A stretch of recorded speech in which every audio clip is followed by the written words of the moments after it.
collective bargaining agreement that they are trying to solidify with NFL Players Association is so important because it's not just about right now. We're talking about, you look at the history of the NFL, and there are former players that they are hurting right now because they're not getting insurance to pay for injuries that they have sustained in playing the game. And we know this how the game has developed over the years. The athletes keep getting bigger, faster, and stronger, and it's the same game.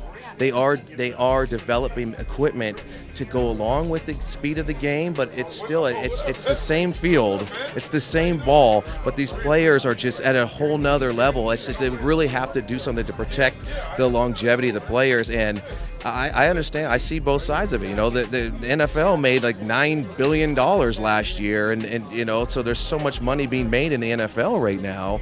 And the owners want a little bit more of the slice of the pie, and they want to add more games, and the players are like, well, we need to go back and forth. But Mr. Smith is he's doing a good job for the NFL players. He's got your back. I think the lockout is going to happen.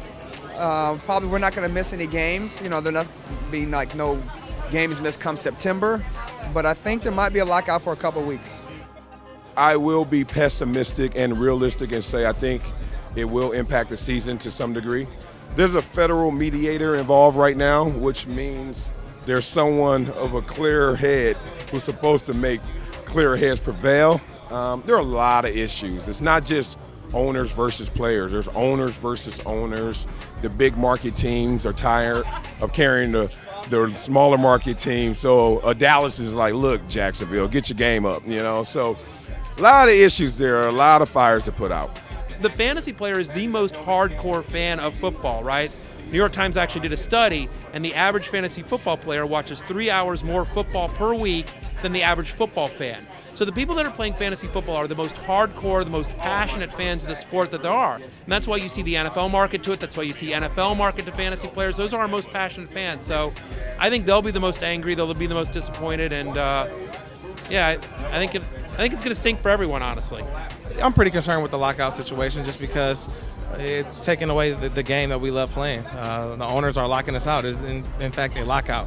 People get it mixed, think it's called a strike. It's not a strike. Strike is when the union comes together and doesn't go to work, but a lockout is when the owners lock their doors and keep us out. So that's one thing. They're keeping the game away from us. A little nervous, but I've been saving my money. I've got some alternative career plans in the works right now. Got a little internships at a hotel, local hotel. So hopefully I can start doing a little networking and maybe develop some skills that'll help me after my career's over. If the lockout happens, I'm gonna get into lacrosse. If we're in a lockout, I'm really gonna push bocce ball as a national sport. Ooh, a lot of flag football. I think that's it. I mean, America's built on football right now, so I'd have to get it in some way, somehow. But Sundays will be definitely boring. Definitely a boring Sunday, I hope it won't have a big effect on the fans. I think we got to go out and get an agreement done as soon as possible because we don't want to hurt the game. The NFL's a brand, and it's been going well for the last 10, 15 years. I think we should just keep it going. Hey, I'm Sam Jager, and you're watching FANCASTER.com. Hi, everybody. This is Brandon Mullally. You are watching FANCASTER.com. Hey, this is your boy, Matthew Hatchett, sitting here on FANCASTER.com. Holla at your boy. It's going down out here. It's Marcellus Wiley, that dude of ESPN and ABC. And guess what you're watching me on? FANCASTER. Hey, it's Matthew Berry from ESPN Fantasy. You're watching FANCASTER.com. This is Ramsey's Bar, number 13 with the New York Giants, and you're watching FANCASTER.